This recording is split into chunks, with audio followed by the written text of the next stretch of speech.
Hernandez suddenly feels as though he's alive in the fight again. Hernandez knows what he needs to do. He's going for broke, and this is what you have to do. He knows he can hurt Litzau, so he's trying his best to try to go for that knockout. And Litzau intelligently fires 3 straight shots to the body to try to slow Hernandez down. And the interesting thing, maybe the scary thing if you're a Litzau fan, Hernandez has not yet flashed his good left hook. Litzau still conscious of the right hand. And now he's unconscious to the right hand. And can he get up from this one? Can he get up? 6, 7, 8. He's not going to make it. Jason Litzau has been knocked out. And he did not listen to his trainer's instruction to box with the fight in the deep freeze. What a right hand. And let me tell you, I told you he was going for broke, and that's what he had to do. He had to go in there and throw every shot like it was coming from left field. What an intelligent comeback by Jose Hernandez. Let me tell you, I told you he was going for broke, and that's what he had to do. Knocked out. That is how Jim Lampley and Larry Merchant called it. We are about to have on the air live here Jose Hernandez, who scored that crazy knockout over Jason Litzau, the American boy, just a couple of weeks ago on Sunday. Where did that fight happen? That fight happened in Muskego Resort in Miami, Florida. Miami. Oh, dear. Well, sounds to me like we've got a friend on the air. Do we have Jose Hernandez on the air, guys? Jose, are you there, sir? Yeah, how you guys doing? What is up, Jose? What's going on, man? How is Chicago tonight? Is it pretty nasty? Actually, we got great weather. It doesn't feel like winter. It feels more like spring. Yeah. Because, we're here in Northwest Indiana. We're not that far. We're just a little bit south of you, and we've been hit with some crazy rain and some storms tonight. One of my colleagues here on the show actually got into a little bit of a car accident earlier because of it. So, first of all, Jose, how was your Christmas? How was your New Year's? How's your family? How's everything? Well, actually, everything went well. This Christmas was a better Christmas for everybody, for me and my family. And the New Year's, well, it's a great New Year's, and we have a very bright New Year. Beautiful.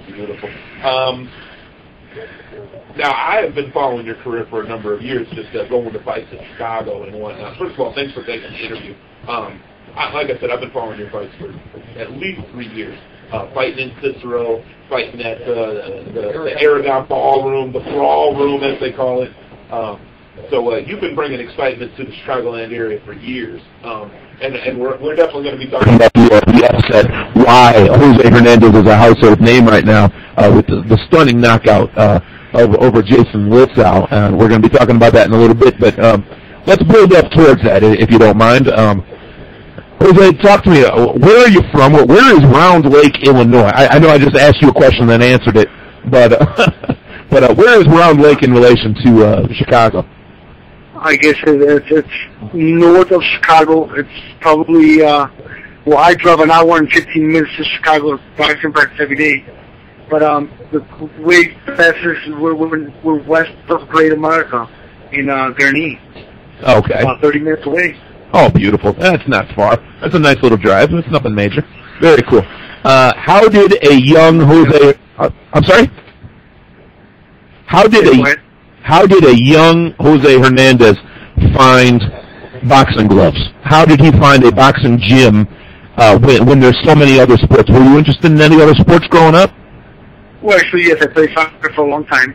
I actually always thought I'd be in the next World Cup ever since I was a little kid.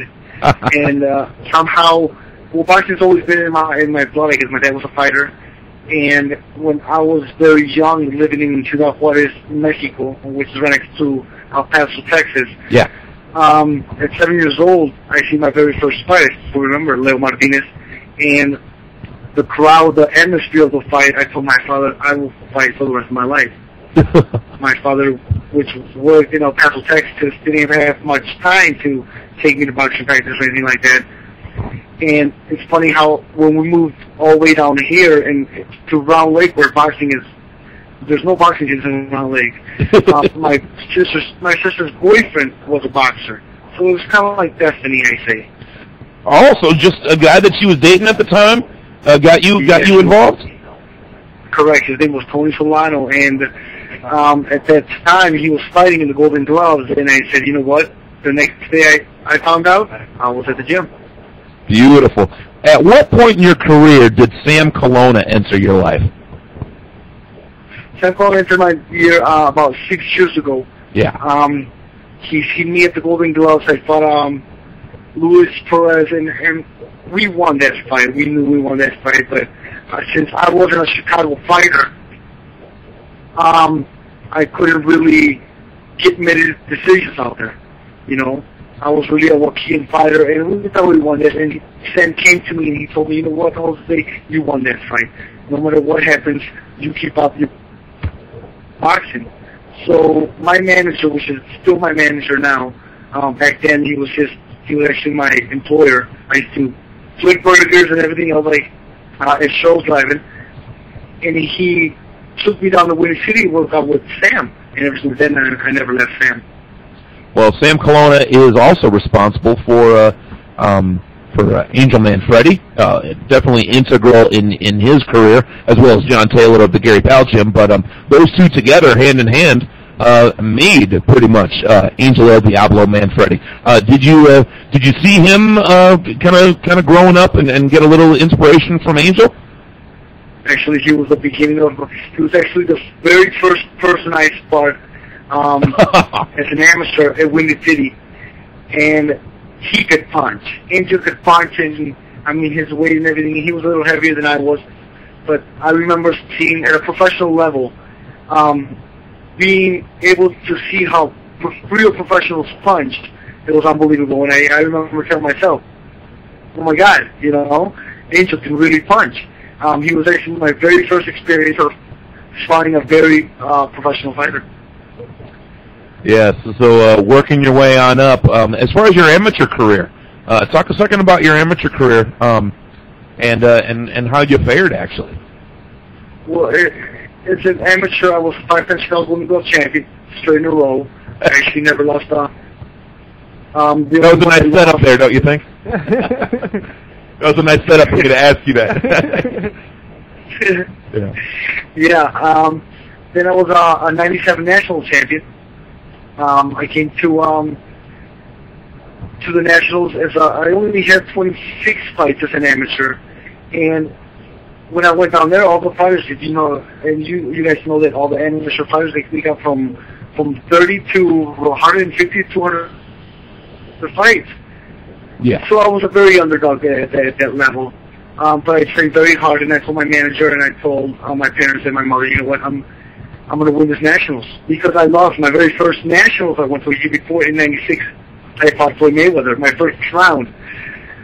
And it was very tough for me to fight Floyd Mayweather with only 16 fights. Well, that was going to be a question in a couple of minutes, but yeah, I mean that's ridiculous that you were thrown in against the Wolves that way.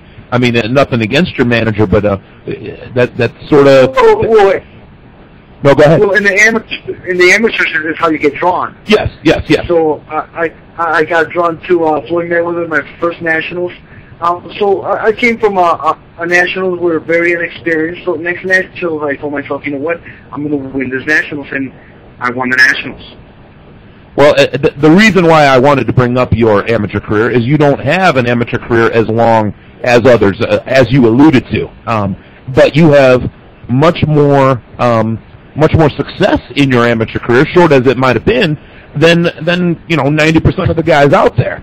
I mean, they're going to go on BoxRec and they're going to see your records in the amateurs, and they're going to be like, "Oh my God, this guy had very few amateur fights. He had all of this success, national champion and the Golden Gloves champion all these years." I mean, that could be frustrating to another fighter.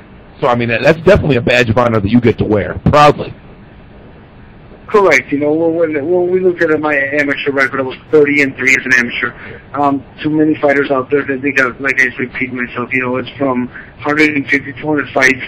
But I guess it comes from my very first trainer, Aaron Shockey. You know, he trained me like you wouldn't believe. He worked me so hard. I would come home and cry sometimes about how he worked me.